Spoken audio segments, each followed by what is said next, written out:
What's up?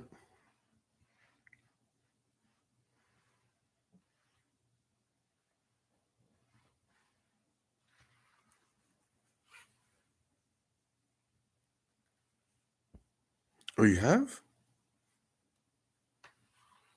What's up?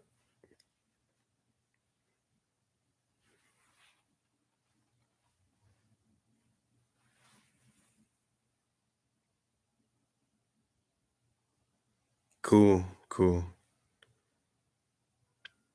It's clear, it's clean too. If you want, yeah. I'm up for doing readings if you want.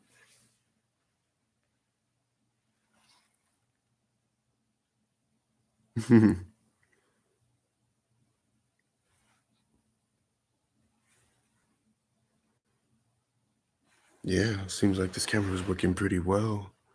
It's working pretty good. I like the way this looks. It's crispy. Does it sound good?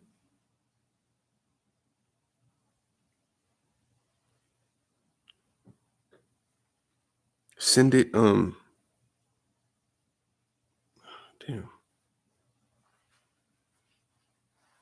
It's going good.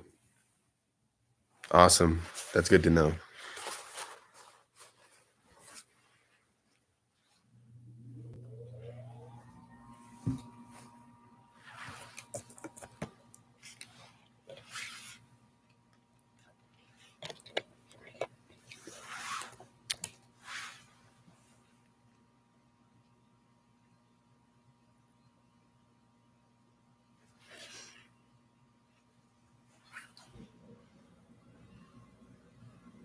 There. I do, yeah. I'm waiting to get a gold one. I really want a gold one. I don't want this silver one anymore.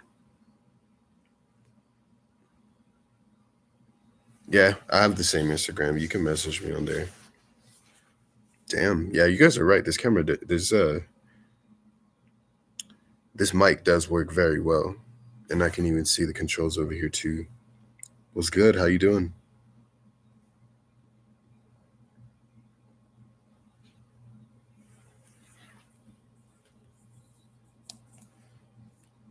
Let's see.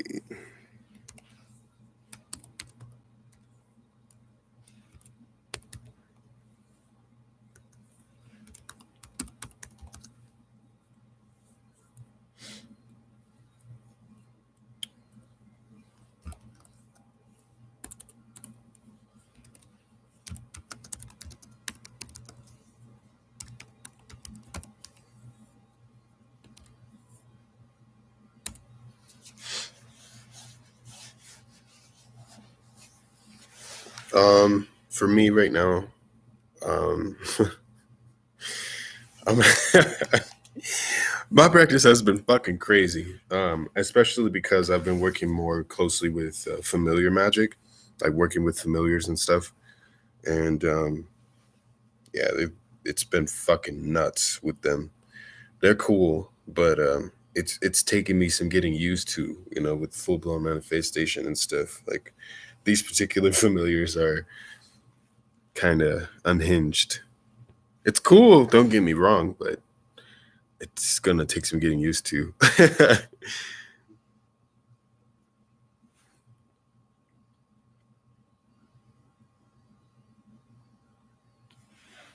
Okay. Um, yeah. Legit never used like my laptop at all. So I think I'm definitely gonna start using my laptop because I like it so much better. It's so much more smooth. So basically, familiars are they're like an extension of your patron or patroness or your matron. When you get familiars, they help you um, become more acclimated to whatever current you're working with, but they also help you to communicate better with whatever spirit you got them from. So they literally can help you to communicate easier, to receive messages, to use their abilities um, to communicate with other spirits as well. I like to use my familiars to like invoke them and use specific aspects of theirs so that I can communicate like on a deeper level with whomever it is that I'm wanting to work with, especially if I got them from a specific spirit. It's going pretty good. They're pretty awesome though. Like they're really cool. They help you, they help you get more acquainted with different types of energy, especially if they have a specific specialty or a current that they come from. They help you get used to that energy, and um, they can guide you into basically becoming better at a specific type of magic. Hmm.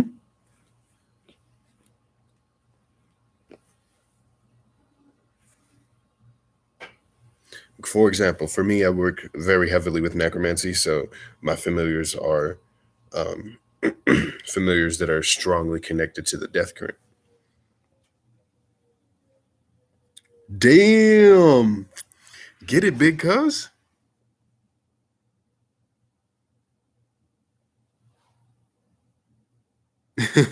Some interesting attention. I could do more videos like that. I'd be up for it and just let them speak through me. Yeah, I'd be up for that. I still have the list of videos that, you guys gave me that I'm still going to be going through. But, as I've told you before, I have a day job, so it kind of gets in the way just a little bit because I'm kind of tired when I get home, so I don't want to really get on videos, but I'm going to start becoming far more active on here. I'm also trying to decide what else I want to do with this channel because there's another aspect that I want to add to this channel. Like I definitely want to bring something.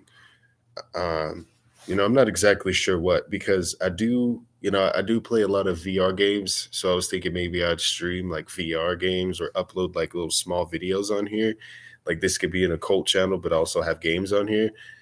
But I'm still thinking about it. So I might do that, but I might not. I might just make another channel for that. Just because I'm still thinking if, that will mix well. I'm just not sure if that will mix well, but I do like the idea of it.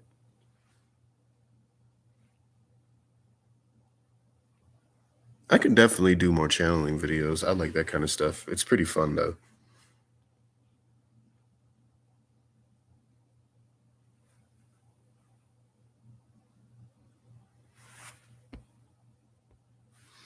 Um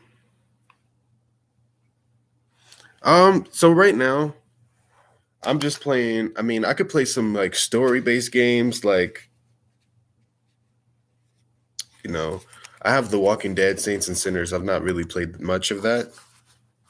I don't know if people would like to see that. Like I could play that. Um I could play I have that Medal of Honor game too. It's pretty fun. The multiplayer is just it's not really for me. I have different games. I just have to check on my quest. Like I bought a lot of them. I just don't really play all of them.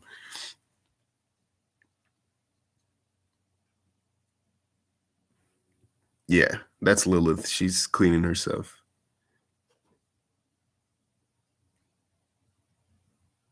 Oh, thank you. I appreciate that. Do I believe in numerology? Yeah. Numerology is pretty cool.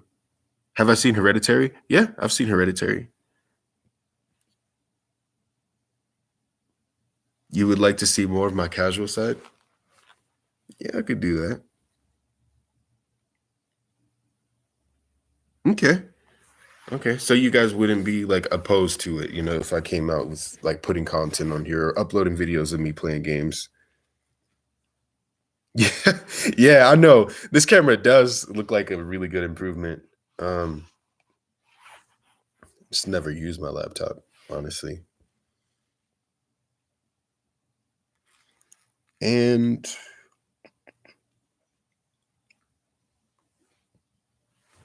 yeah, I'm thinking maybe like, I keep doing stuff, but just put other videos like if I do gaming videos, then I'll put a playlist and just have a playlist to where the gaming stuff is kind of separate from this. Because I kind of don't want to start a whole nother channel.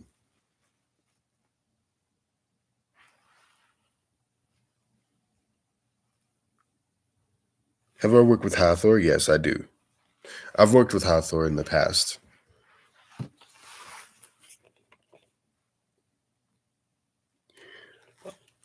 I've actually done that before.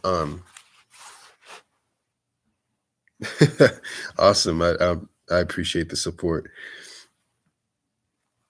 You can change your astrological and planetary signs. Okay, I've actually done that before. And really it's not something that's permanent. It's like an invocation. I was working with kind of like Rife technology, and I was using I forgot what those are called, but it was like an orgon generator, but it's literally like the machine. And basically, you can set a specific trend to connect to you and connect to a specific target. Obviously, I was the target.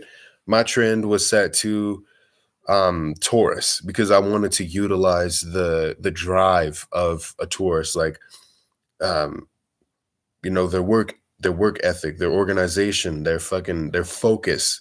So I was utilizing that energy, and I forgot specifically what I did, but I forgot specifically which house I chose. I think I chose like the fifth house or something like that. Don't quote me on that. I think I chose the fifth house, and I put it on there, and I basically put it together. It hooks up to your laptop, but you also can hook it up to your little generator too. And that generator plugs into the wall, which plugs directly into your computer as well. So I set that, and it didn't even take 2 hours. And that thing started kind of making me feel all of this fucking anxiety, which I'm not someone who actually has a ton of anxiety.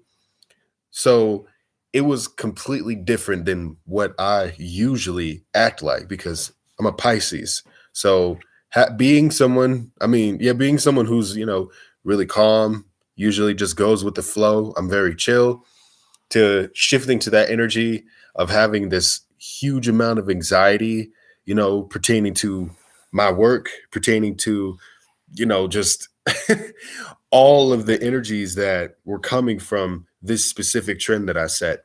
That fucked me up for a good few days. I actually had to have one of my friends who was really well versed with like doing exorcisms to pull that energy out of me. Like I had to have him come to pull that shit from me. So it's something that can definitely be done, but it's very, very dangerous. So you have to be extremely cautious because that shit was fucking with my head a lot. Like it didn't only change my thought process, it literally changed my entire personality. That type of magic is magic that I would only recommend to people who really have experience with it and know how to remove energies if need be. But yeah, it's definitely something that I've tried before.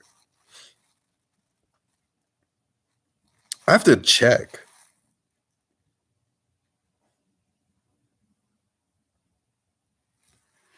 How old was I when I guess first got into it?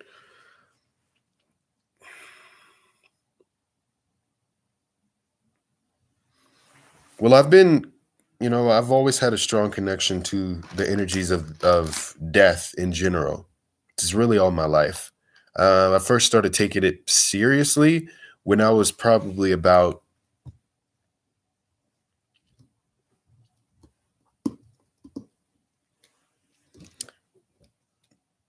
I probably started taking it really serious probably around the time I turned 18. Honestly, the reason why your mentor says you're not ready is because walking the path of death, you're walking this path to essentially die. Like in order to fully, you know, get a grasp on your boons and the spiritual gifts that come from the spirits that you're working with, this path literally is death. So you die somewhere down the line. You also have to accept there's things that you just have to accept that are not, so easy to take in. It's also something that really you really have to what is the word that I'm looking for? I feel that you have to be the type of person that is open to the type of spirits that are a part of the death current, because there's a lot of different types. There are a lot of different, you know, personalities that are a part of the death current that might not be the types that you're used to. It's a hell of a path, and it can be extremely difficult to deal with certain spirits on this path. Mhm. Do you have to get into transfer evocations? No.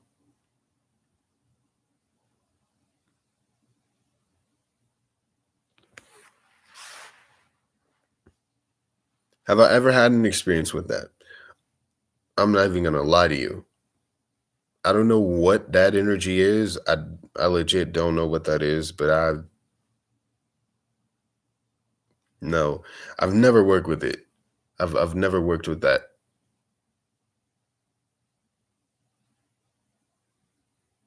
I've never worked with that energy. I don't know what that is to work with it. You know what I mean? Like, I don't think that that is something that is for me, if that makes sense. It's that shit's not for me. And the reason why I say it's not for me is because it didn't come from anything, it didn't come from me. It didn't come from anyone that I really feel like I trust, like any of my friends from my personal circle when it comes to magic. So I would never try that because I just don't feel like I believe it. If does that make sense? I feel like I don't really believe that. I don't believe that that is real. Like that particular spirit, I don't believe that it's real. That's just me.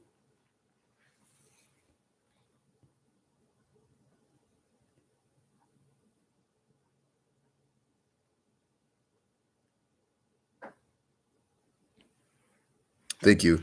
Um, Motivation for school.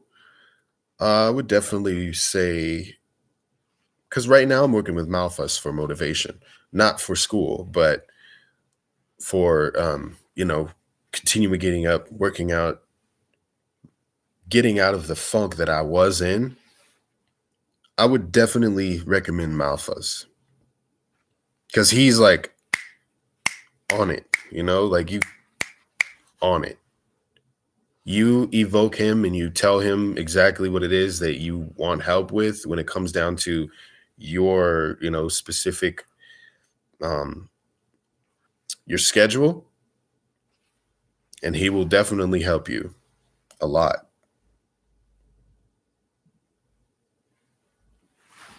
So-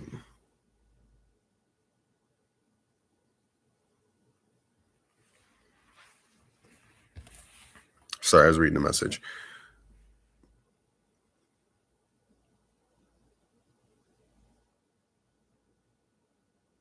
Hail Bune. Yeah, that shit was crazy. Um, as I've said, there's gonna be stuff walking the path of death or working with energies like that, like Bune, that are gonna fucking shock you. There's a lot of stuff that I had experienced with a lot of the different, demons from the Goetia that changed my mind and my perspective about um, different types of magic. You know, I feel like there are just some things that there's some things that you just can't practice if you're going to feel, a certain type of way about them, because it will keep you from progressing, if that makes sense. It'll literally keep you from progressing, especially if you're working with certain spirits that specialize in this magic or this type of magic or love magic. If you're working with spirits that And your path, might involve using love spells and things of that sort. And you're someone who has a knack for that. If you are not comfortable with that and you're kind of trying to pussyfoot around that specific thing, it's not going to go well for you because the spirits are going to be pissed off at you for taking the knowledge that they're giving you and not really using it. But also because of the fact that they're accepting you for everything that you are and every flaw that you have, and you're not accepting them for every single fucking thing that they teach. You're trying to look at one specific aspect, you know? That's like working with Lilith and thinking that Lilith is only someone that connects with the feminine, you know? It's just like that. That's like working with Osteroth and thinking that Osteroth only has a female aspect. That's like working with Bune and thinking that Bune only has a feminine aspect. When there are multiple aspects to these spirits, you have to be open to accept all of what they are to truly understand the bond that you form with them. It is different. What does it take to have a strong connection with Bune? Well, when I was sorry, this damn computer is shaking because I'm moving around and it's on my legs. Give me 1 second. I'm gonna fix this shit because I don't want it on my legs.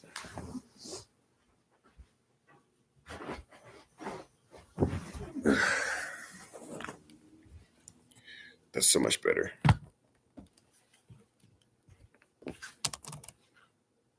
What the fuck just happened?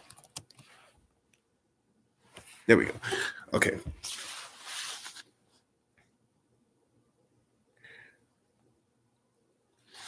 Yeah, donation based. 10. That'd be $10. Okay. So let me see. When I was working with Bune, I was doing daily invocations. Like if I was up at night, Bune liked to be connected with at like 3 a.m. That was the time that Bune wanted me to connect with them. So when I lived in Vegas, I had my little like my specific area that was like a closet that you go in that was literally in the living room, but it was completely separate from the living room. So I walk in there and I shut the door, and that was my inner sanctum. That was my temple. I would have green candles up. I'd put oranges out for Bune. I would put cherries out. I'd have wine. I would always have a glass of wine right there for Bune. It was always red wine. I made like a little prayer that I would give to Bune whenever I would go in there, and I would always light an incense. And the incense that Bune usually would like were sandalwood and orange. So I would either get the orange scented ones or I would just use sandalwood, which was fine. And when I would go in there, I would just literally just sit and draw the seal of Bune onto like one of my mirrors. And it was like a dry erase marker. So I would just, wipe it off, but it would literally still have the residual energy there. So when I would draw it and I would erase it, the energy was still there because I was constantly working with Bune. And I would literally just go in there and I would go at 3 a.m. Sometimes I would give blood and I would just prick my finger. Before I had a diabetic lancet, I would literally just take a thumbtack and just jab my finger and then, put blood on the seal. But that's really it. Bune likes invocation and, literally showing them that you're serious, because working with Bune, you're getting into more serious types of necromancy. You're getting into far more serious types of magic.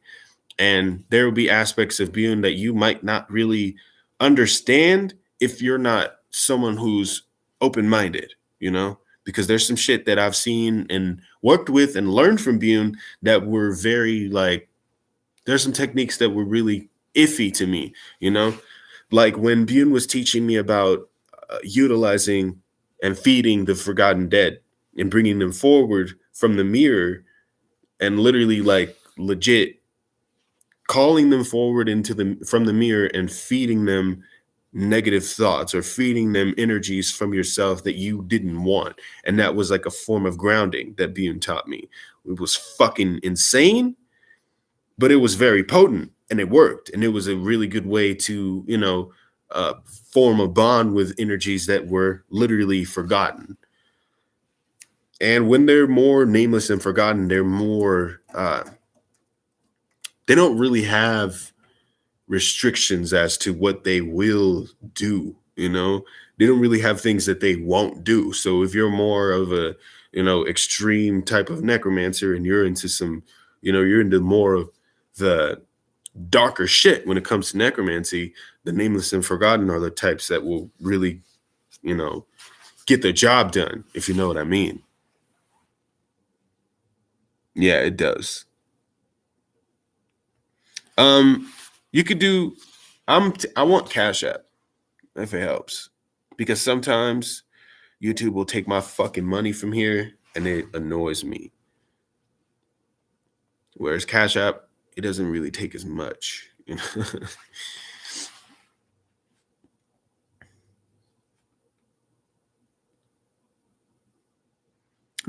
No, it's not too much to ask, but if you're asking for success from Bune, be specific as to what you want to be successful in. What do you want? Do my cats get scared? No, my cats are weird. She's the skittish one, but my cat Zeus, he's the one that goes into he's the one that goes into the fire. Like he'll literally run forward if he, like the last time when I was on live and you guys were, talking to me and that thing upstairs fell.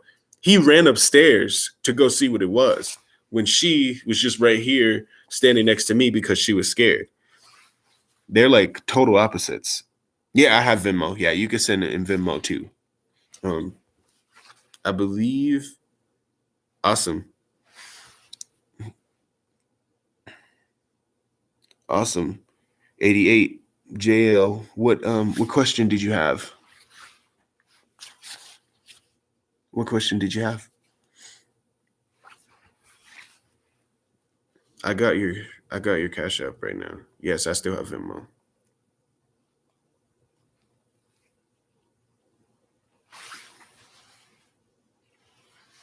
Okay, let's see.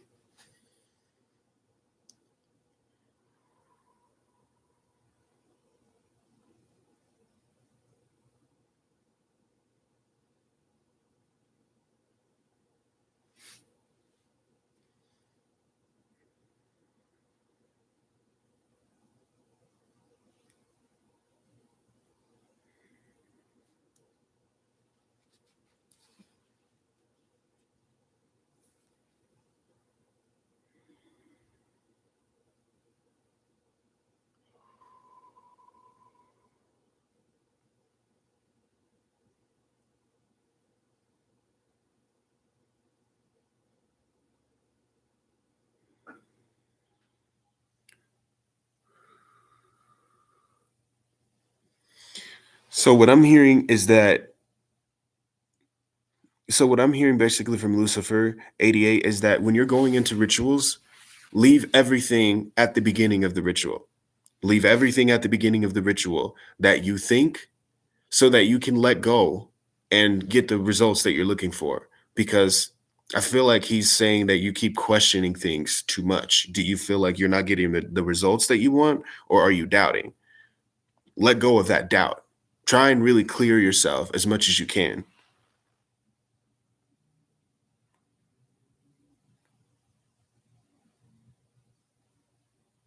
They do, but it's more along the lines of doubt. Hmm.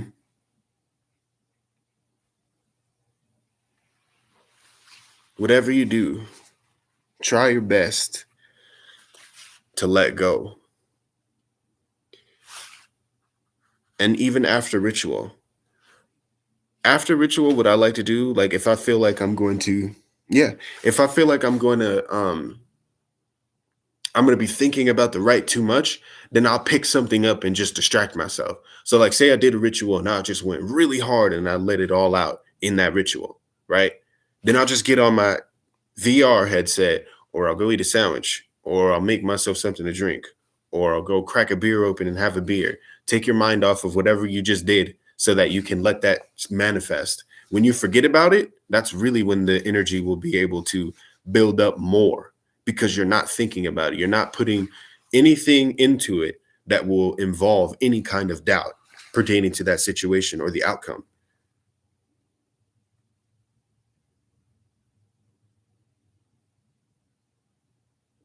Okay, let's see. My favorite kind of food? Damn, that's a good question.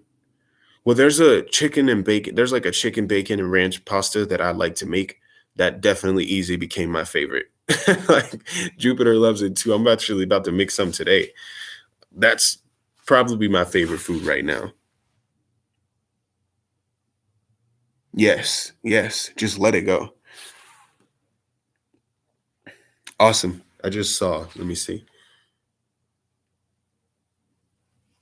Okay. Let's see what we have here.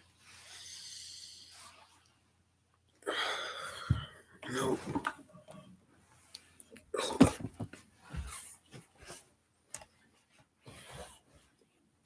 I feel like I have a better connection when my knees are aligned over my hips. I mean, with when my hips are aligned with my knees. I feel there's a better connection to the energies, and I can get possessed easier and channel easier this way when I'm in this position. So let's see.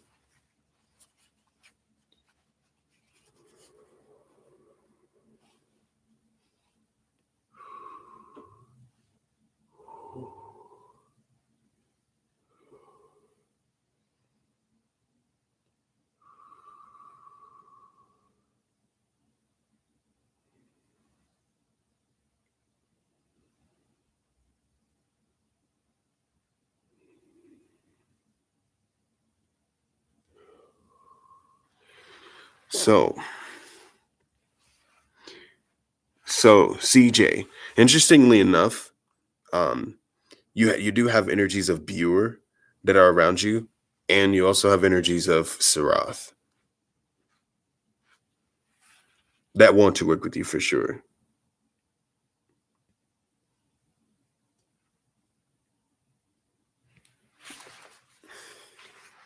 Let's see.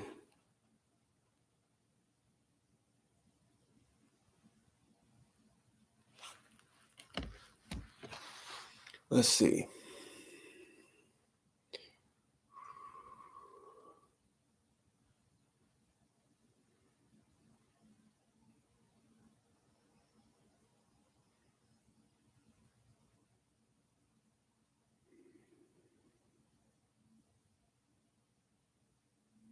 There we go.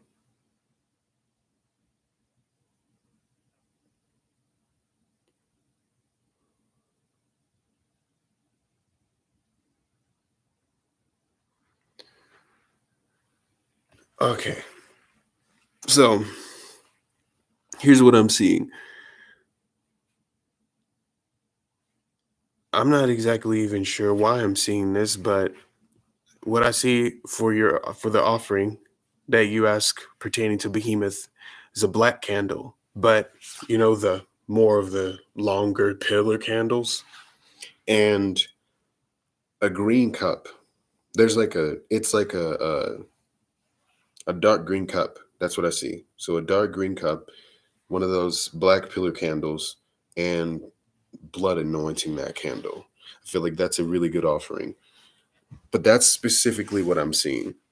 And if you were to give anything pertaining to libations, give dark. So if you're giving any kind of liquor or you're giving any kind of wine, go for dark colors. The more dark the colors are, the more he appreciates that.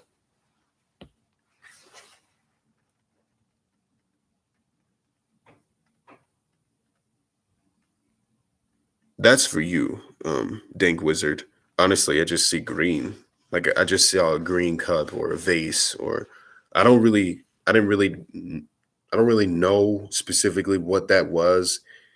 But when I was looking into, what kind of offering he would want, I literally just saw one of those really tall pillar candles with blood on it. It don't even take a lot of blood, just a drop of blood, and then having like a little cup to put your offerings in. But what was in it was really dark, with probably just a drop of blood in it. But just do red wine with a drop of blood.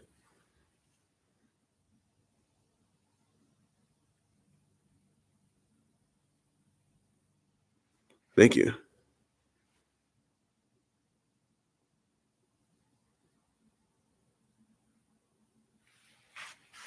What I recommend and what I like to do, the way that I go about doing channelings and stuff and how I hear them, I work a lot more with shadows than anything. So I like to utilize my shadow self and I project him in front of me. So I envision my shadow self projecting in front of me and basically looking around. So I'll have him look around or look at whoever's asking me a question. And then whoever is around that person, I'll see them or I'll feel them or they'll just talk through me. That's a really good way of being able to enhance your psychic abilities too. That's what I like to do.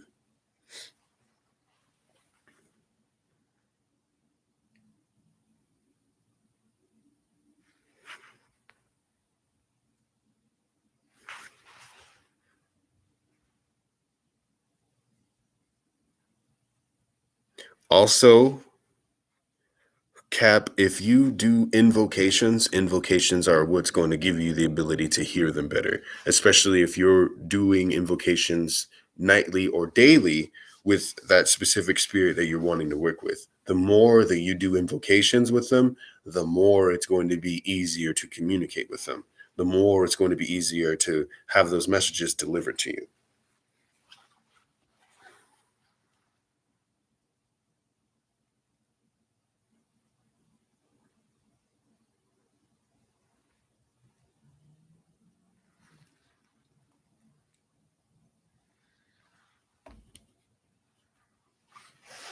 So,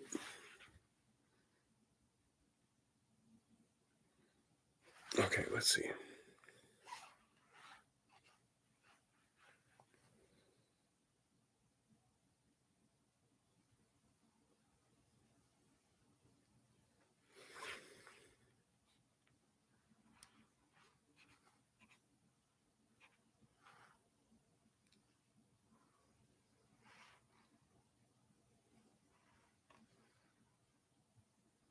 Well, that's more of a vampiric kind of I don't want to say totem, but that's more of a vampiric kind of spirit animal.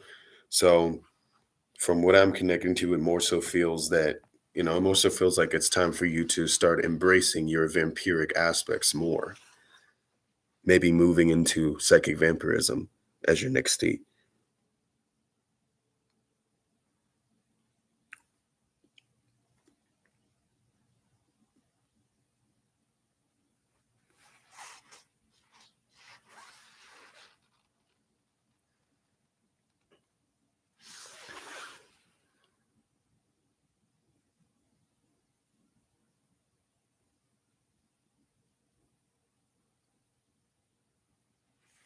Interestingly enough, Sinister Tech Folklore,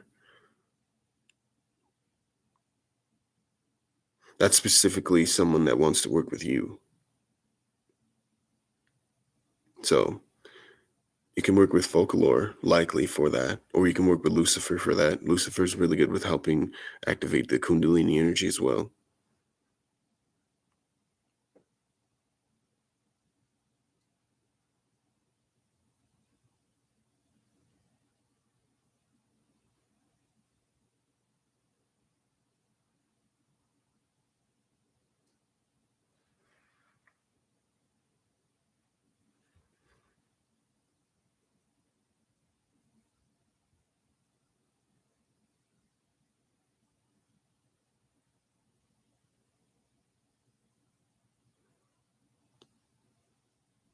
Do they allow you to live a materially comfortable life? I feel that yes, they do, but when it comes down to your material life, it's ultimately that's really up to you. Like that, everything that you have and everything that you do is ultimately up to you. You can ask them for help, but the help that you're going to receive is only it's really only going to be so much, before you have to put in the work because they're going to help you. They're going to give you opportunities, yes, but you have to put in the work to sustain that. Does that make sense? If you want to build a platform, you're going to have to work on keeping that platform, afloat. You're going to have to work on keeping that job. You're going to have to work on keeping whatever it is that you're putting that time into or investing that energy into afloat.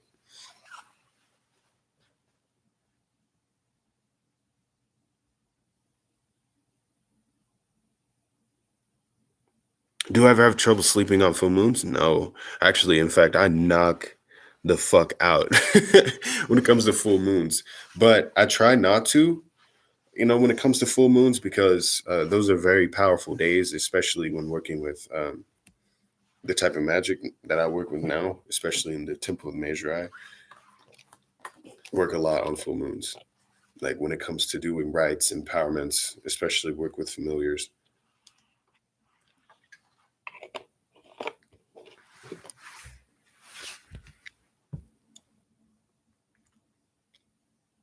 Hmm.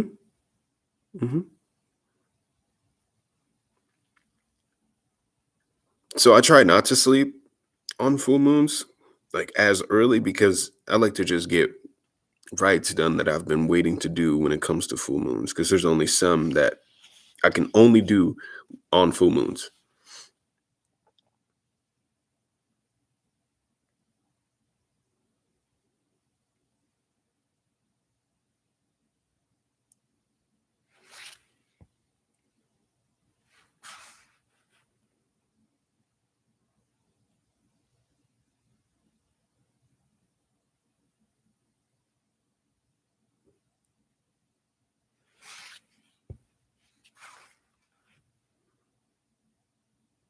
Hmm.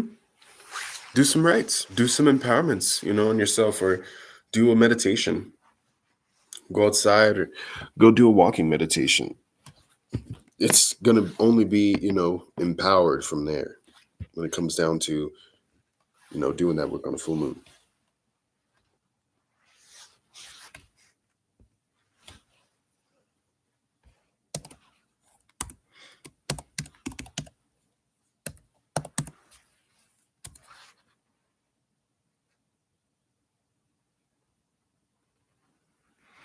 What does Bune normally teach? When I was working with Bune, and I was strongly working with Bune was teaching me about setting up a particular schedule for my practice with necromantic rites, getting used to the energies of the death essence, learning about money, learning about materials, but understanding that they come and go. So there's no reason to be attached to them. Bune also teaches you to be humble. Like Bune really mellowed me out and made me more humble and grateful for the little things. The other things that Bune taught were a lot of shit that had to do with vampirism, feeding on people in the masses, like on a grand scale. That's what I'm talking about when it comes to specific aspects of spirits that you work with. There's going to be things that you're not really comfortable with, and if you do want to work with them, you have to understand that there's things that they're going to be trying to teach you that you're not going to be so comfortable with. But it's a good idea to continue forward and writing those things down and basically receiving that stuff because it's the respectful thing to do. You learn more about the different aspects when you are more open and accepting of those specific aspects that a spirit might have, those masks that a spirit might have. It's better to write those things down and take heed and heed the advice that they give you, because if they're giving you something, they're giving it to you for a reason. And they'll never give you anything that's going to bring you into any kind of harm or bring any children or any people who are really innocent for that matter into harm's way. They're teaching you things for the betterment of you, but also to help you help other people as well, because that's what a lot of them are all about.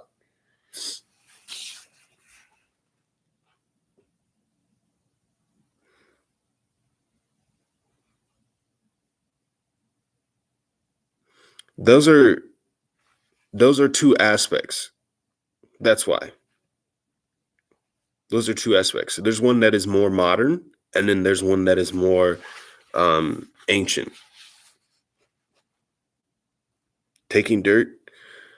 When you go take dirt, you can leave pennies at the gate. Don't leave any offerings when you exit. Just leave them when you come in. Leave offerings at the grave that you're going to be taking anything from, and that will suffice. Like, that'll help for sure. Thank the spirit that you're getting, or thank the person that you're taking the dirt from, and that'll be fine. But always give offering, because if you don't, whoever you're taking it from, they're probably going to come back with you and fuck with you, or something is going to come back and fuck with you. But always leave an offering, especially if the graveyard that you're going to has a grave lord. Leave an offering. Yes, folklore, yes.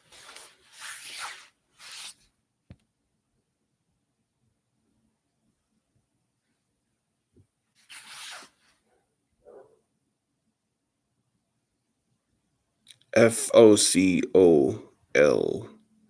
OR. Let me see. I have my phone now. So let's see.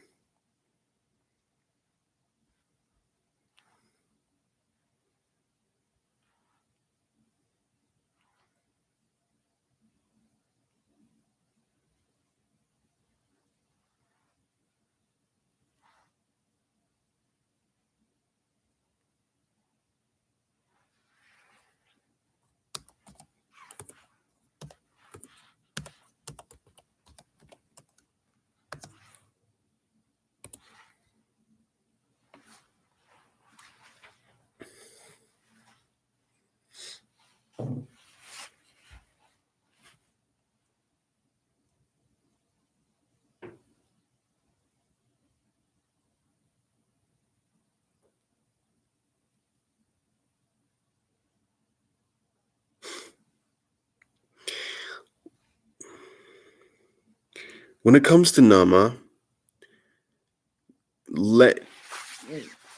when you're working with her, let her take control, or just say that if she's around and you've successfully invoked her, let her take the wheel.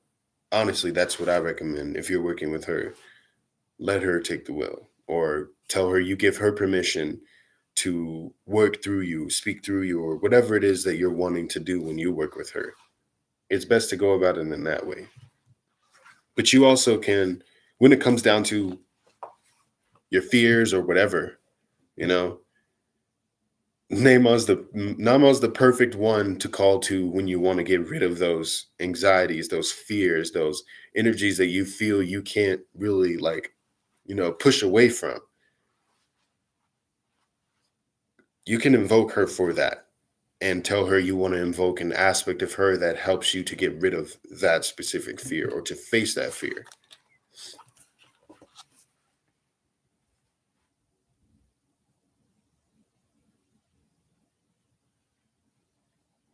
I mean, it makes sense. It makes sense. Like everyone, like I always say, actually.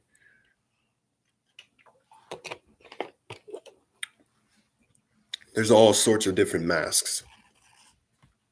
There's all sorts of different masks. That rings true to me for sure.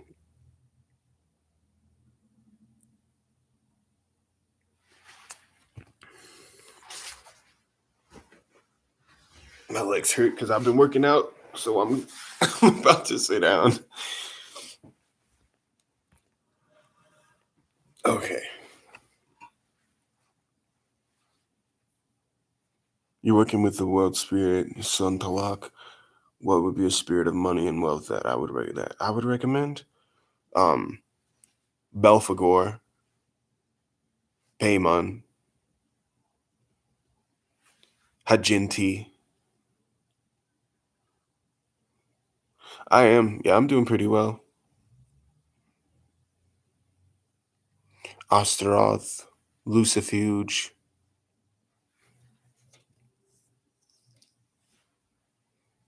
I've even heard that Gop can as well. I know that Bune can, Klaunuk. Klaunuk, I highly recommend Klaunuk too, for money, for sure. The funny thing is that out of Klaunuk and Bune, can you believe that Bune is considered the mean one? It's really funny.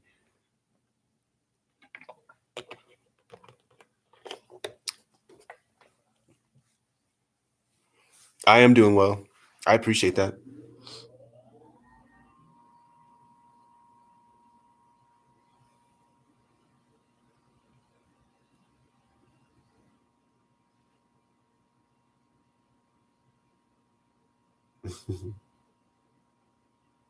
Awesome.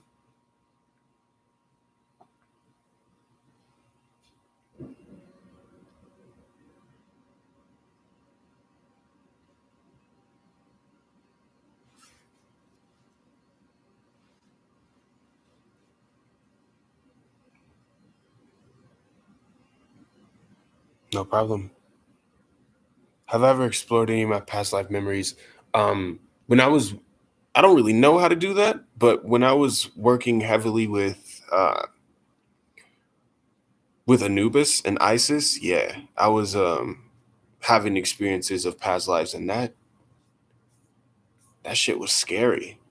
Like I experienced multiple different deaths when working with that, and it scared the shit out of me. It honestly, like it that scared the shit out of me. Like there was one there was one memory that I had where I was like in an arena or something, and I was like running, and my back was to whoever it was that was, behind me, and I was just trying to run and escape, and all of a sudden I just hear a weird noise through the air, and it's like, and all of a sudden I just see this long fucking spear just go through my chest, and I feel my flesh just ripping, but it's not a regular flesh tears, it's not a regular flesh wound. It's literally like I was impaled. Like I could feel it.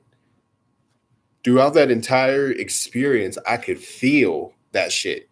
And it's like I just fell down and I just laid there and watched myself bleed to death.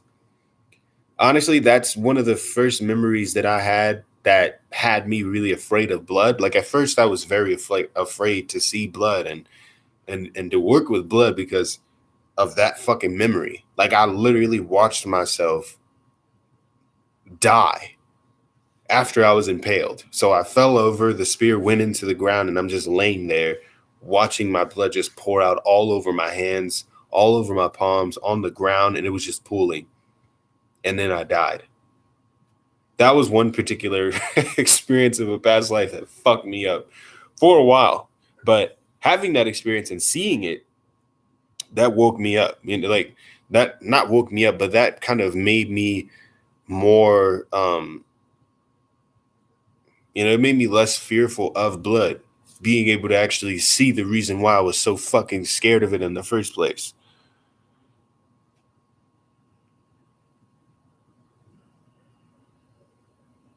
Well, that's good that you're actually hearing those disembodied voices when it comes down to doing your meditations. Just let that shit go. Let everything go when you go into meditation, but try different types of meditation. Try different types. Like, try different ones because something that works for you might not work for other people, and something that worked for the other people or worked for me, it might not work for you. So find what works for you. But what I find um, works very well, honestly, is like literally releasing. letting one off before before you go into meditation, because of the fact that I have so fucking much that goes on in my head. If I release, you know exactly what I'm talking about. If I release and then do a meditation, then I'm going deep into meditation, and I could do invocations better. Like, there's a lot that I can do that comes easier when it comes down to going into meditation.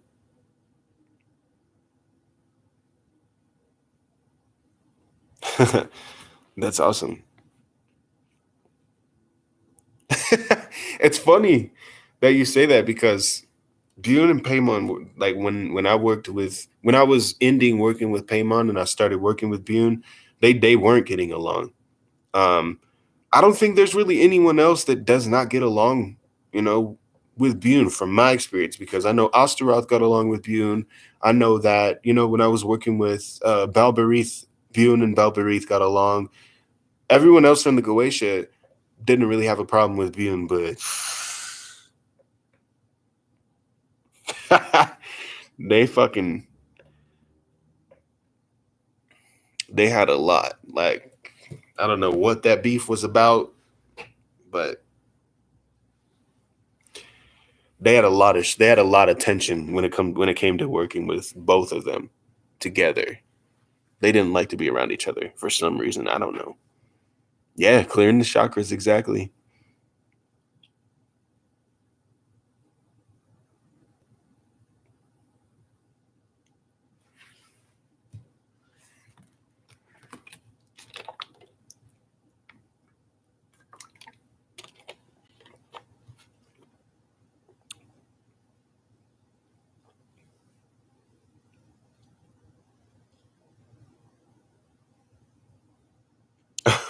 That's crazy.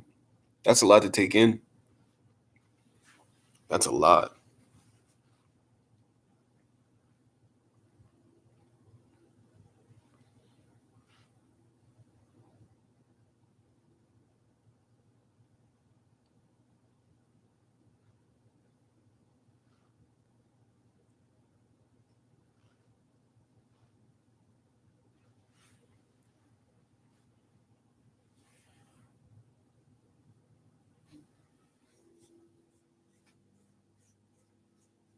Hmm.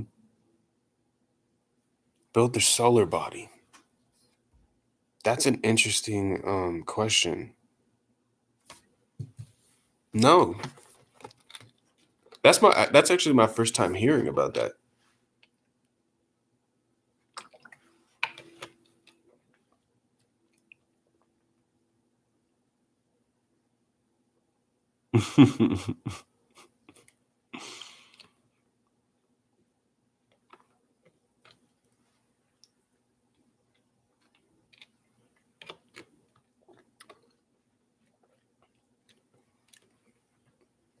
I don't really know how to feel about past lives. Like, I'm not gonna lie. Um, I don't know how to feel. There's just certain things that come up when it comes to that I really just don't know how to feel about it. I feel like I'm indifferent towards it, because it's not that I don't fuck with it, but it's not that I fuck with it either. I'm just neutral when it comes to that topic.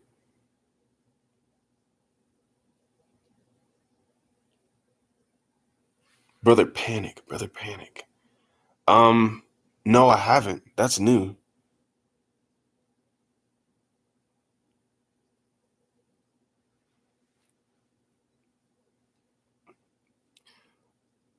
Personally, I feel that you can choose to not be reborn. Hell yeah.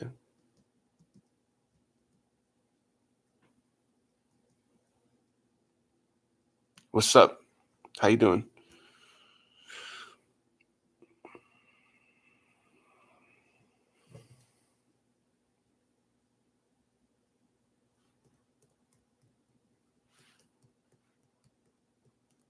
Martian spirits. Hmm. Not really worked with Martian spirits like that.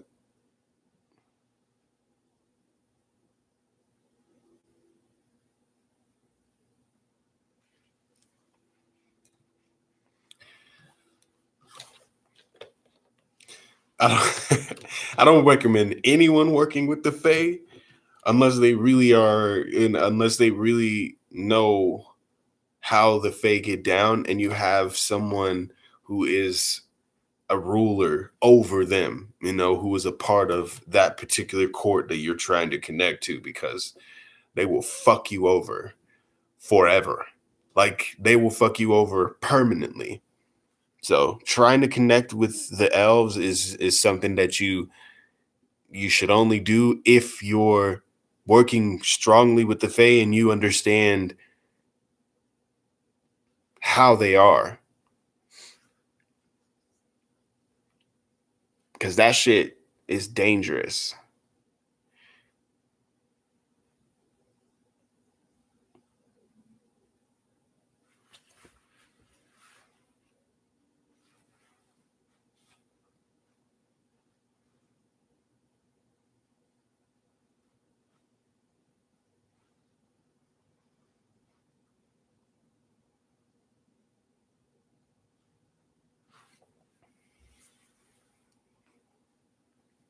Are they? Yeah, they're dangerous as fuck. Like, when when people talk about the lore, and all of that, most of the Fae that are being documented and talked about in the stories are not fake. Like, they're not fake. That those are not anything that are myths. Like, those aren't fucking mythical. Those are real. And don't they don't interact the same way that we interact, and they don't have the same kind of humor that we do. A lot of them are very dark and fucking the epitome of just what we would call evil. Like, they do not give a fuck. They are fucking they are they're fucking unpredictable is what I'll say. Like, they're unpredictable. They're very fucking dangerous. They like to trick people. They like to trick people into doing shit. They like to trick people into, dancing to their death. They like to trick people into fucking going into the water and being drowned and eaten. They like to trick people into thinking that they're connecting with them in a dream, but in reality, what's actually happening is you're in another plane and you're being fucking lured by a fucking pixie woman that is acting like she needs your help. But you're actually getting lured into a trap, falling through a fucking hole and eaten by another type of fae that the pixies like to lead people to because they have deals. That's how they get down. Like, that's how they get down. They like to fucking reanimate corpses for fun. That's their sense of humor. Like, they don't they don't interact the same way that we do. They don't act the way we do. They are very fucking different and very otherworldly. Like, there's warnings about working with them and connecting with them for a reason. There's so much fucking fear of them for a reason. And the Fae is an umbrella term because there's so many types of communes of them. There's so many different types, so many different kind of tribes. Like, there's a lot of different fucking variety of them that are all different. The Fae is just an umbrella term. Does that make sense?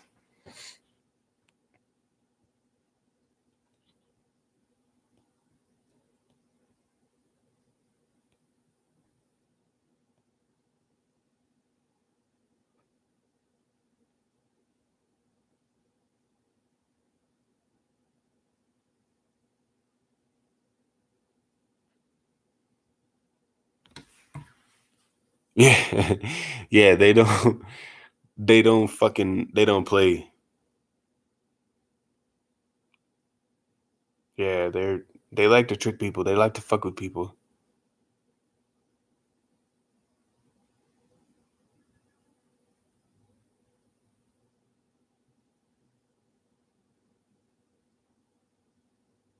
That's good. I'm glad that you got results from it and that things actually worked out. When you take it serious, it does work out.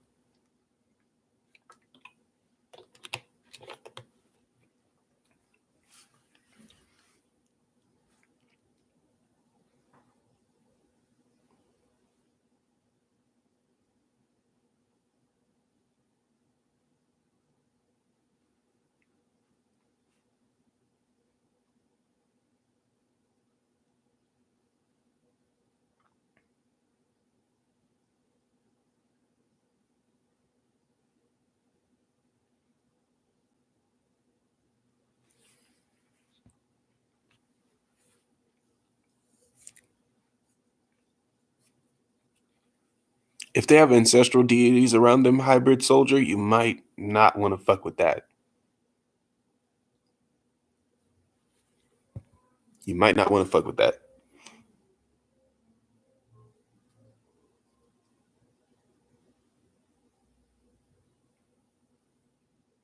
It just might not be for you. It might just not be, it might not be for you. That might just be one that's not for you to, cast onto, especially if it's coming back to you.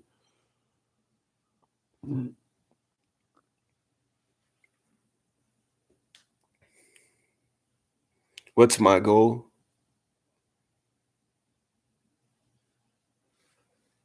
My goal right now is freedom. $10.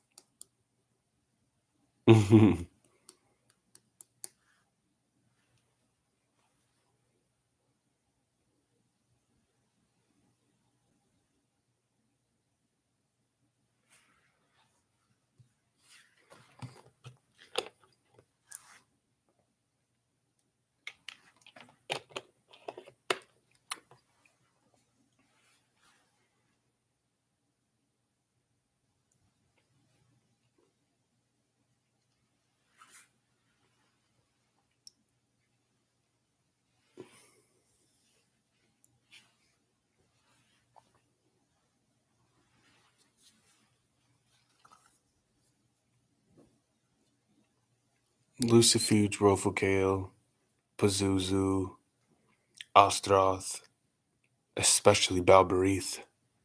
Balberith.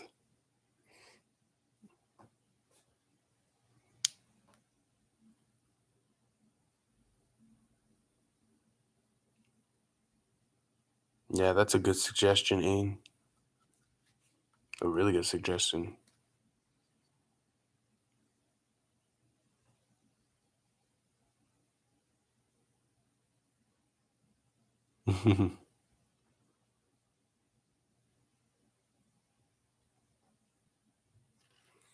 um, I'm working with the Death Current. That's what I work with.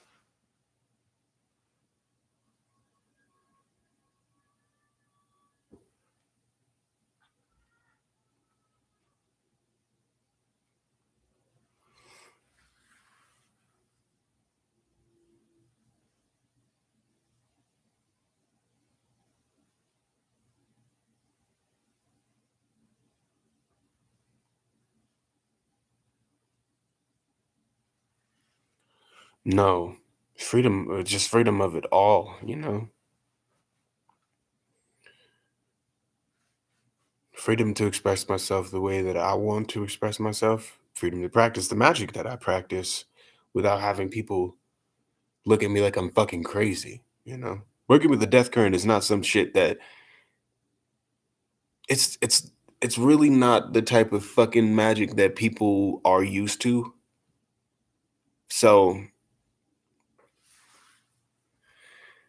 I'd like to live far away from civilization and people, honestly.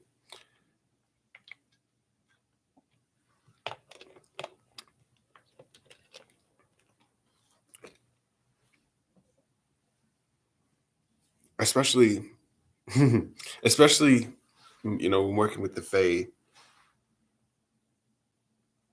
I just want to makes me just want to get away from people. This does it hurt?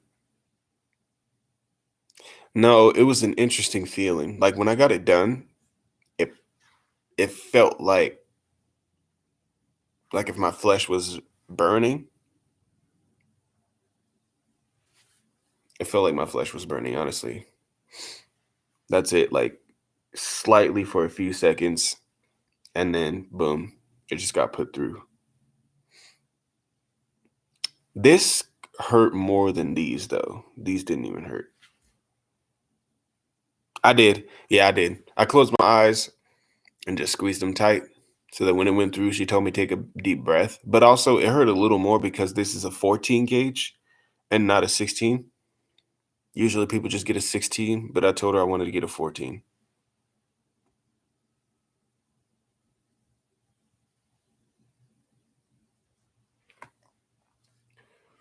What do I use to clear my space?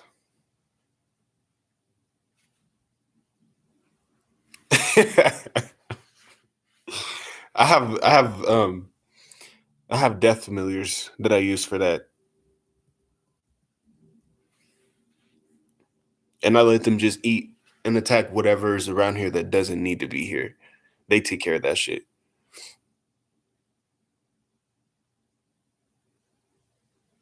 No, I don't really know a lot about that. No. Yeah, I just let my familiars and my servitors take care of shit like that.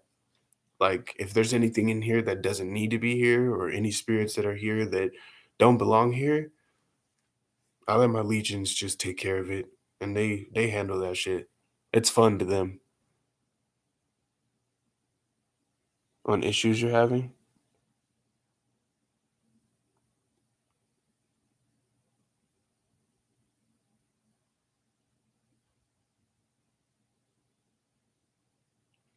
What do I think of animal sacrifice?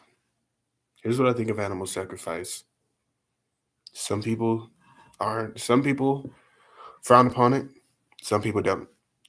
I'm not a Luciferian. I'm not a Satanist.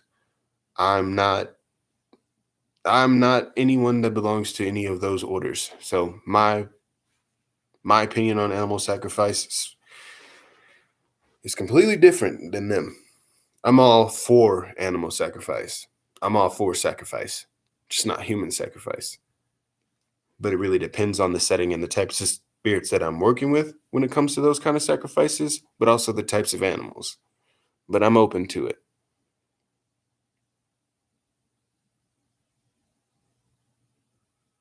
So it's fun to me? What do you mean? What's fun to me?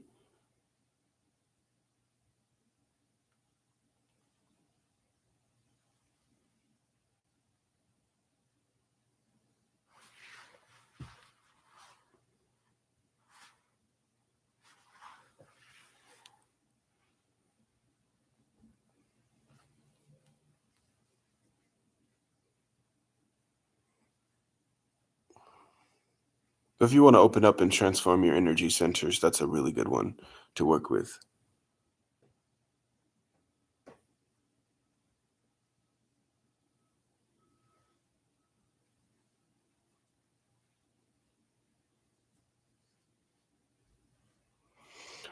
No, not that much.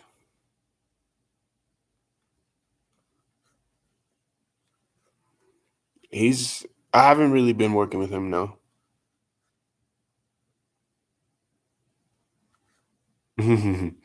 Yeah. And that's why like literally my next tattoos that I get are gonna be dedicated to the spirits that I work with and before I even fucking put them on my flesh, they're gonna be tied to specific spirits as dedication. So when I go through the healing process, even it's going to be involving me working with that spirit. So every tattoo that I get from now on is going to be specifically dedicated to that. Watching Legion's War.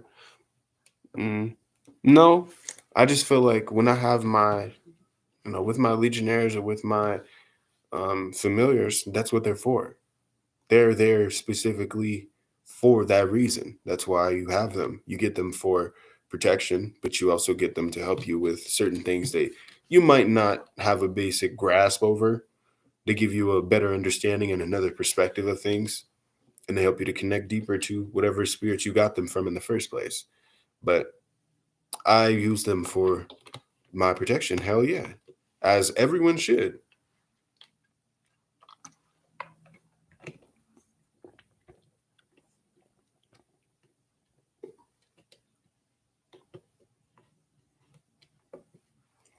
If that's the case, why do you care about the color of a candle?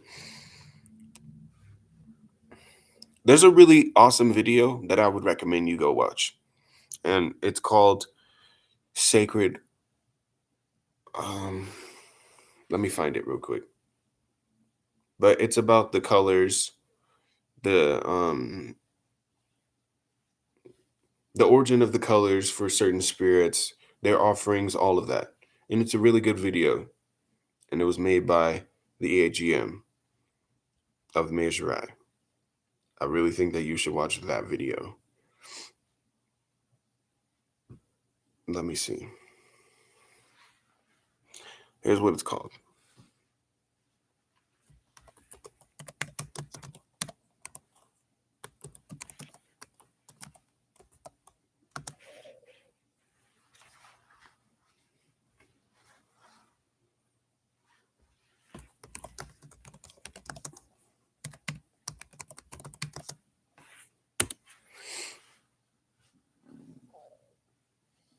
The harmony of darkness? What do you mean by that? You tried invoking Astaroth a few times with no success. Any advice? Do it naked. Invoke Astaroth naked. Wear a cloak. Like, you can wear all black, but wear nothing under. Take a shower before you do an evocation or even an invocation of Astaroth, and don't have sex before you connect with Astaroth. Hold on to all of your sexual fluids and your energies before you connect with Astaroth. And that'll give you the ability to have a stronger connection, but it'll also give you the ability to not be so attached to the layers that you have, with a simple cloak and being fully in the nude. It's going to help you to completely let go, because these clothes, these materials, they have dyes, they have all kinds of different things in them that can prevent you from being able to move further into, your trance state. It could help. That's what I would recommend.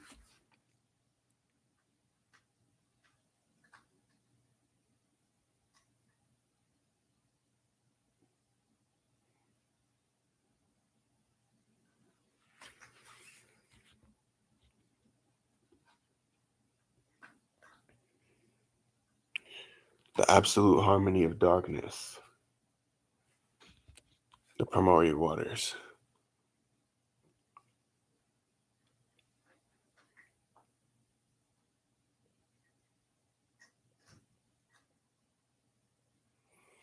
No, I've never actually tried that.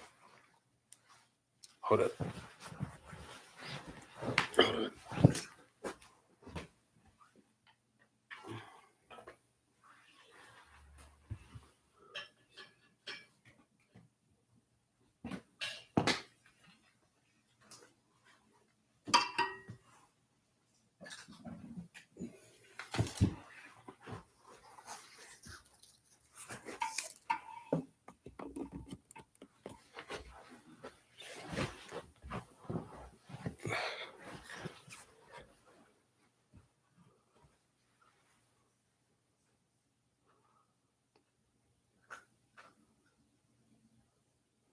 That's pretty crazy, but no, I've never done that.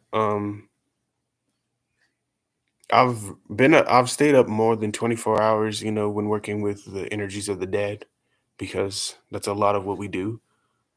But yeah, it does. It does. But see, the thing is, there are benefits to holding your semen, but also to releasing your semen. Because if you have intentions while you're releasing your semen, and you're even doing a ritual like work with Kundalini and you release, you literally can use that as a ritual tool, like as a component in a ritual that you might have. Holding it in helps as well. But it's really different when you're someone who has a lot of sexual energy. So if you have a lot more than usual, holding it in isn't really going to help. I don't know. That's just my opinion on that.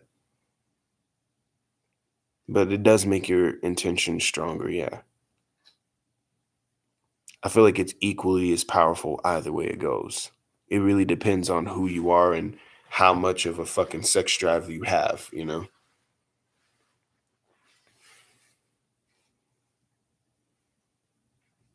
That's very true. Burning your offerings is very, yeah, it's very true.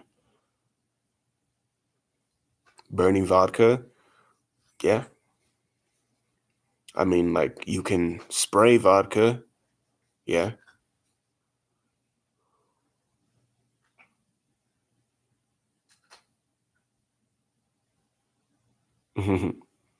Thanks, man. No, you're not overthinking it.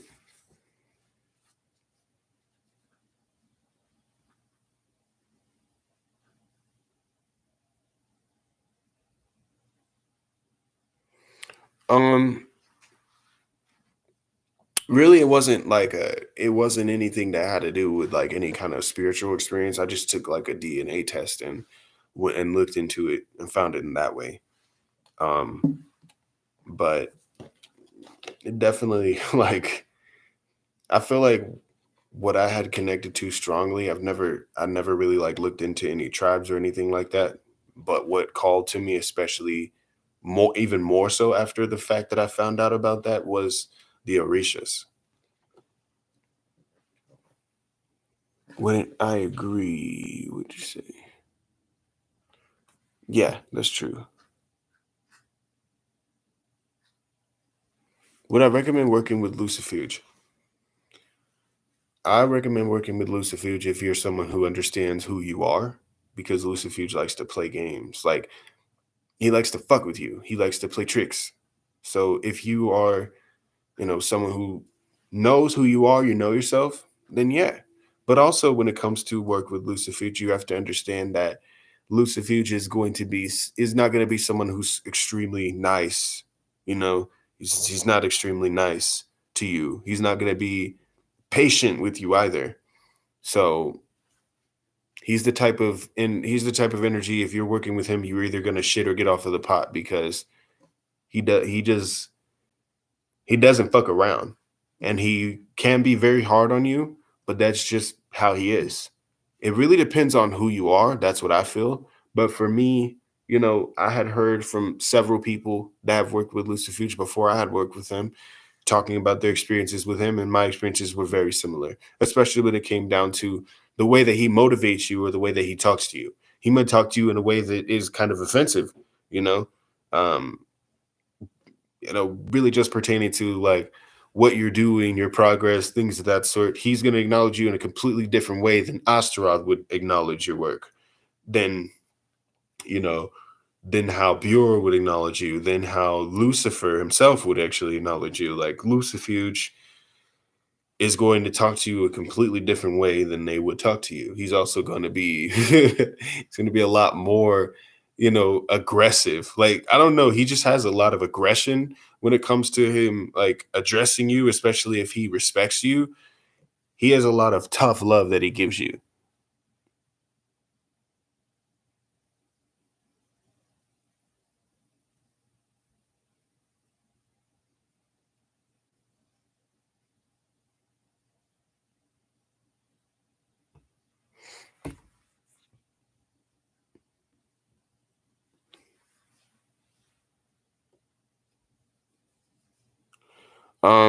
You said when you see Lucifer, is he beautiful?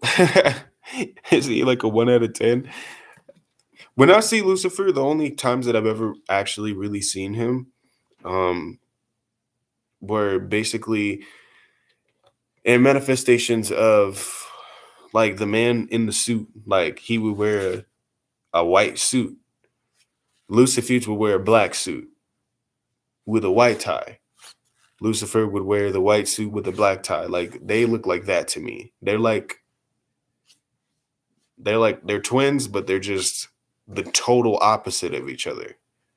That's how I see them, and that's how I've seen them. A lot of the time, I've seen Lucifer in aspects in which he looked like a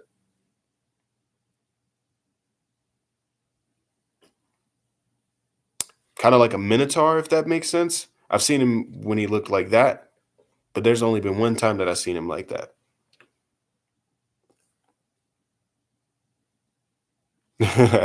That's cool.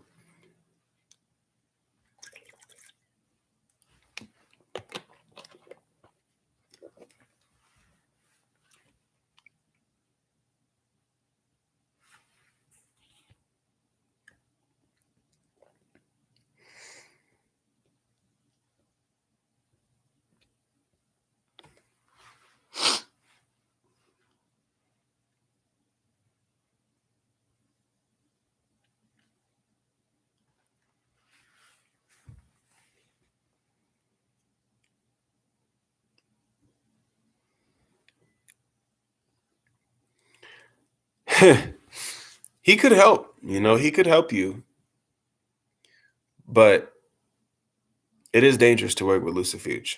It is. Like it really is.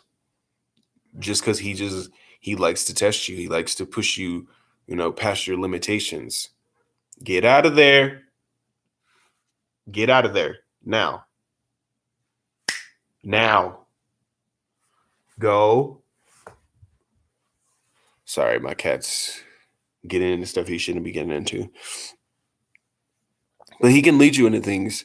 He can lead you and help you out with a lot of different things. But don't forget the fact that it actually is dangerous to work with him if you're not used to his type of energy. No, I've never worked with Satanachia.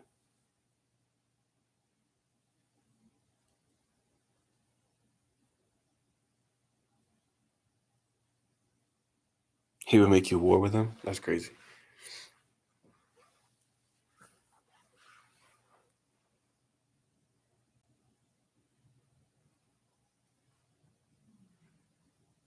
Okay, let's see, Brian.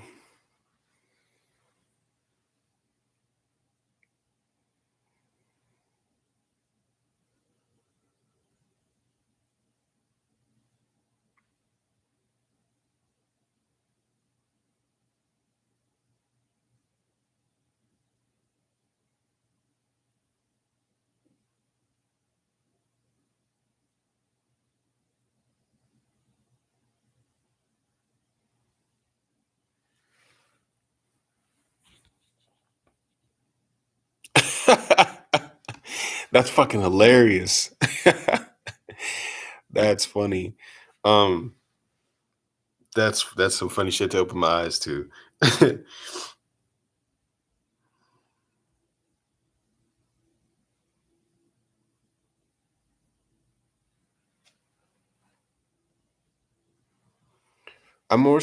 Brian, it more so feels like it would be a good idea for you to use some sort of stimulant for your senses. But what's coming up is inhaling like specific types of plants or incense smoke. I feel like that's going to help you to move further into ritual, but into unlocking that ability to communicate more and hear. Believe it or not, I feel like you should utilize incense more.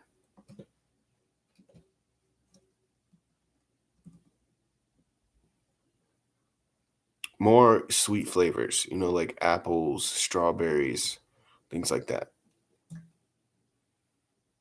Citrus can help very much with that too. So you can use oranges as well for that.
Sure, yeah, that's fine.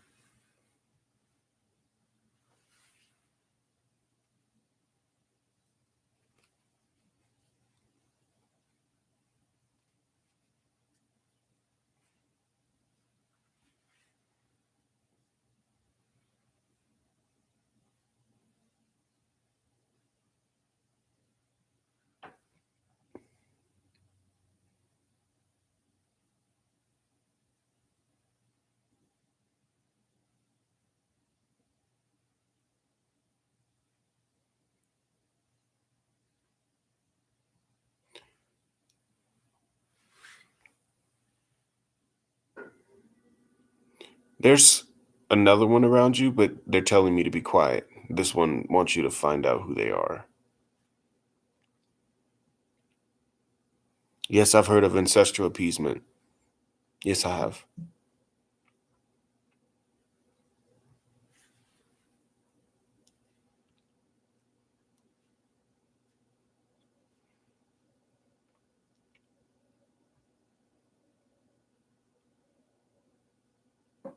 Pretty good.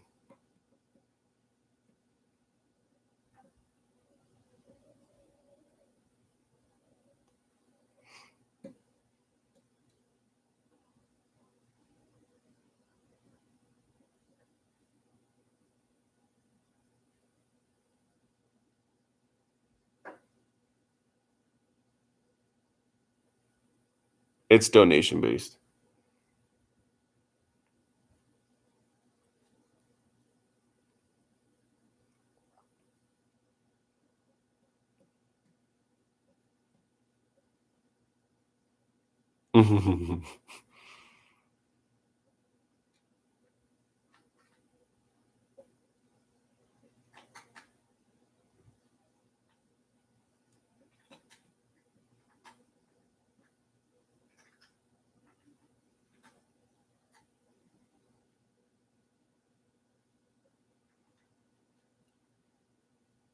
Yeah, we good. I feel like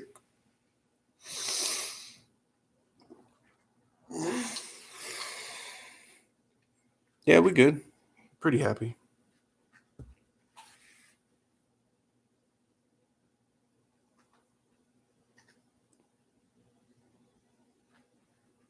You see my cat's fur just flying in the air? My cat is Zeus. He sheds so much.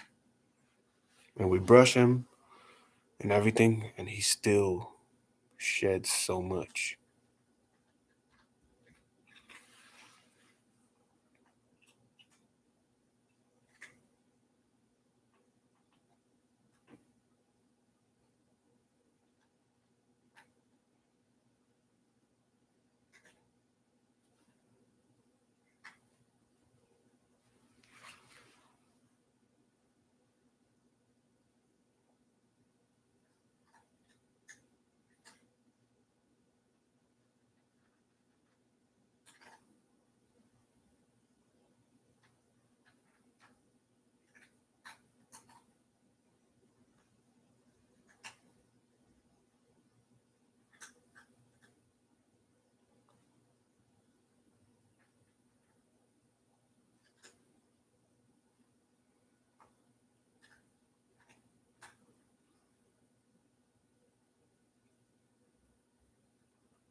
It's a lot more than that, Keenan, for sure. A lot more than that. Definitely transfiguration, walking between the worlds, gaining freedom, vampiric practices, protection, having the having the ability to help others.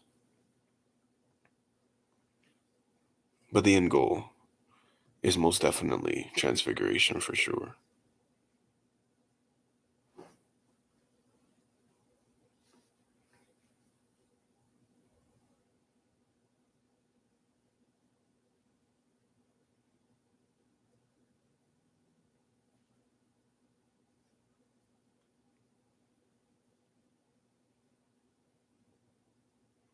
Does fasting advance spiritual practice? When I used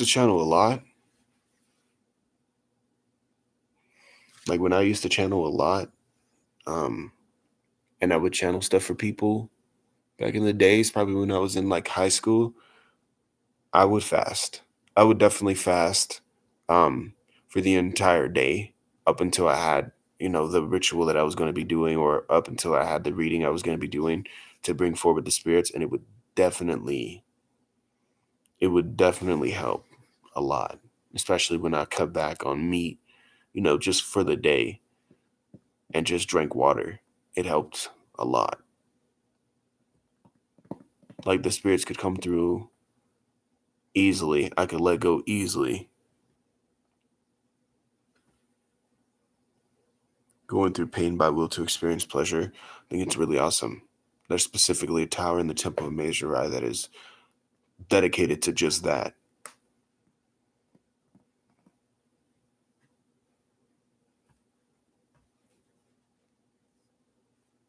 What's up, Angelo? No, not really. I haven't been working with any other ones lately.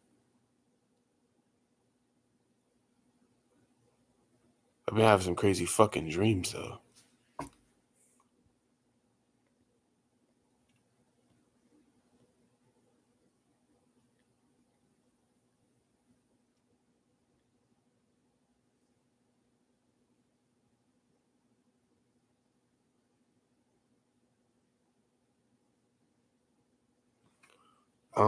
I don't work with that specific. I don't work with that specific tower. That's not my tower that I work with in Meijurai, but um, EAGM works with that, and he can tell some crazy ass fucking experiences that he's had with that, and especially the empowerments and the boons that come from it, from working with that. It's it's not for the faint of heart. I can tell you that.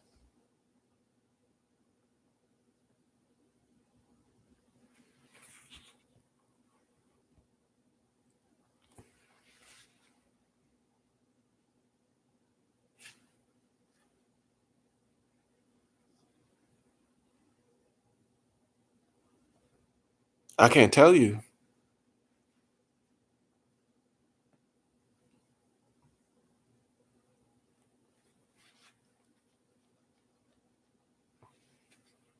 I can't tell you.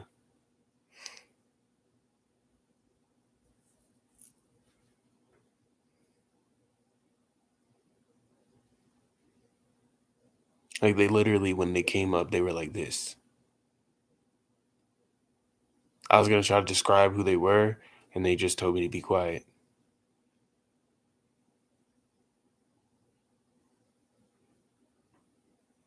That's more up VK Jehanum's alley. He's really good with that stuff.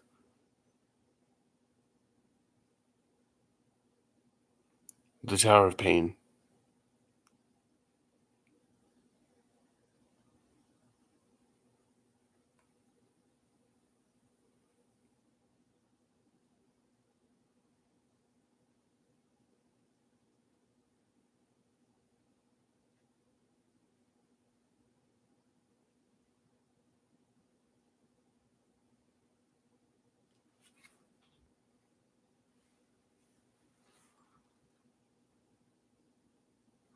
No problem.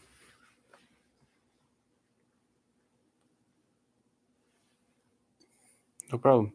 Um, yeah. I mean, I'm up for it if people do watch it.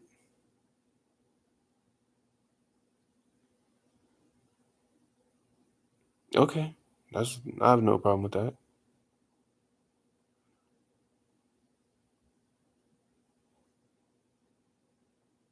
Privilege. What specifically are you asking? Like pertaining to privilege? Because there's a lot of different types of privilege.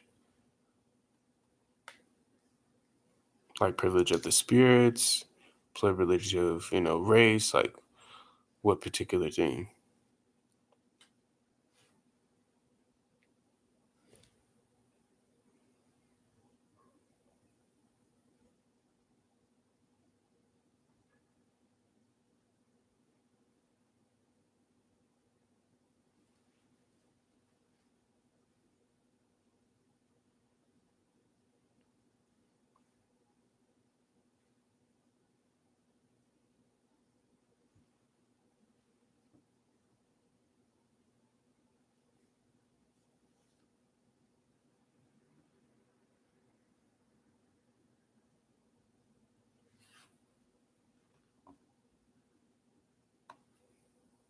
Damn, this is a good camera.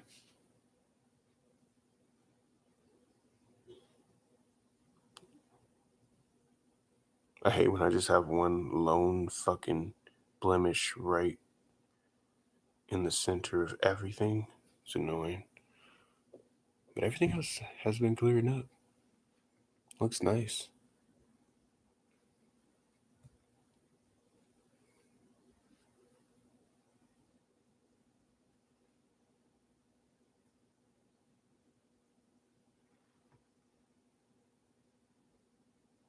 Actually, I believe that he has I believe that VK Jehanum actually has a video on your on the guardian angels and the personal demons. You can look on there on his channel. He has hella videos, but I would definitely recommend going to look at his stuff for that because he specializes in understanding, identifying that kind of stuff. He's really good with that. I do. I burn my offerings when giving to this to my spirits. Yes.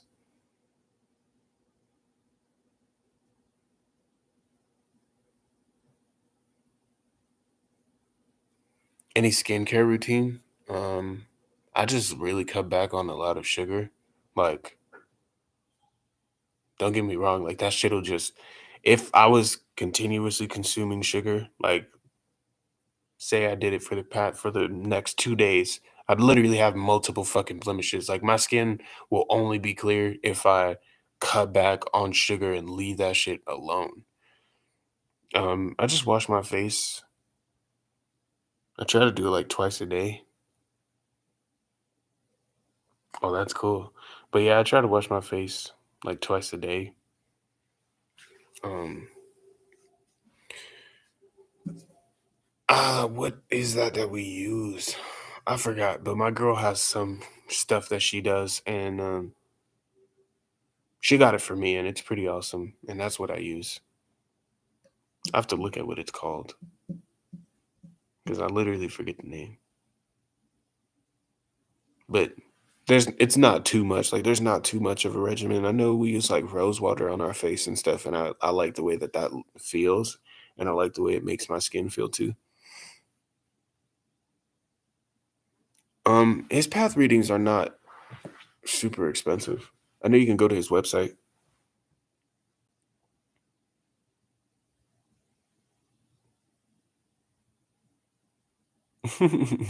Yeah, the lancet isn't super. It's not even painful at all. Like it's just a little. That's it.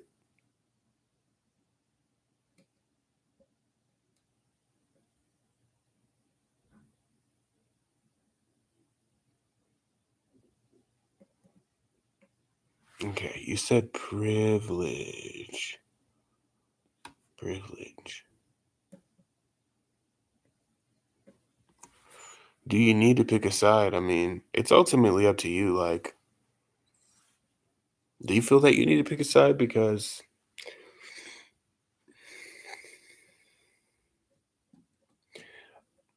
I feel that it's ultimately up to you and who you are. Some people want to work with angels, some people work with the more darker energies. It's ultimately up to you.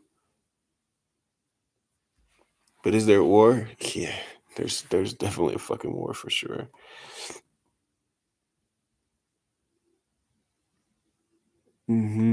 Shea butter. Yeah, I don't really have any, but I've used it before. I like the way it is. I use rose water though. She definitely got rose water and I started using it and I really like it. I forgot what the fuck it's called. Like she has this like whole little line of stuff that she got and that we went to the store for one day and we got like multiple different things and they work really well. Like very well. And she has a whole little routine that she introduced me to that helps a lot for sure. I've tried turmeric and honey. Also, something that we also do once in a while is taking like the egg.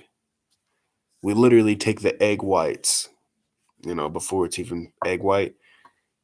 You take it and you just take the big piece of the yolk out and remove it and use the egg whites and put that on your face. And then basically we'll take like napkins and take pieces of them and put them on our face and let it sit. and then we use it as a mask and we peel it off. That's something that Jupiter introduced me to as well. I'd never heard of that or never tried it, before she came into the picture. But after the fact that, she came in, she was just like, let's start doing stuff. Let's see what we can do with your face. And, you know, girls are like that. But boom, just like that. It's pretty cool.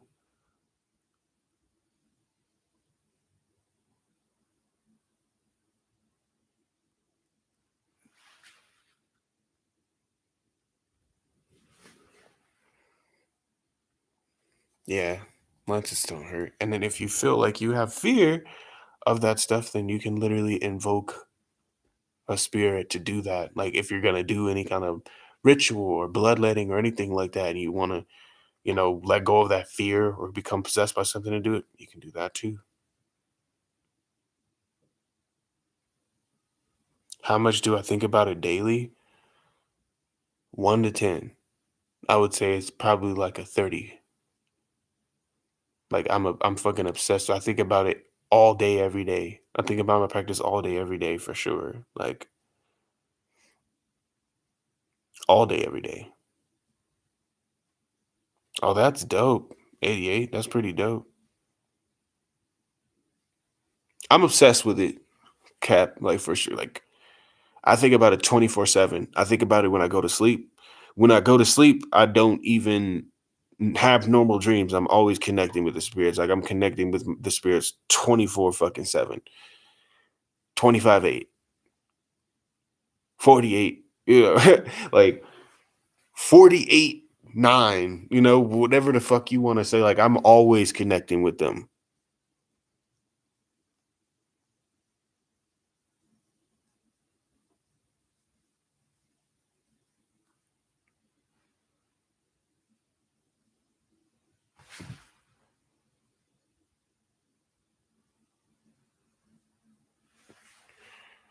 Sorry, I'm staring at my cat upstairs. Transformations I've gone through?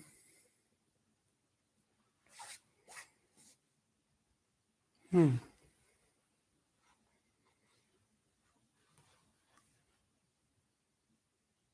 There's some things that I'm not really allowed to say. When it comes down to that, I'm not really allowed to say a lot of that stuff because it's personal to my practice.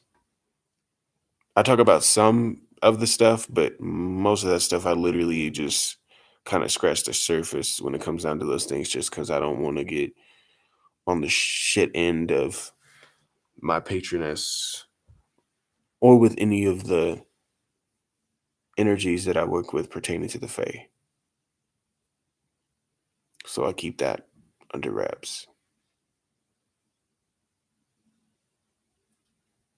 But right now, I'm about to get off because I'm gonna go make some pasta really quick, and I'll probably do a video, and I'll probably also make a VR video and just upload it and see how it does. And if it does good, then I'll do it on this channel and I'll start putting videos in like a certain playlist for games.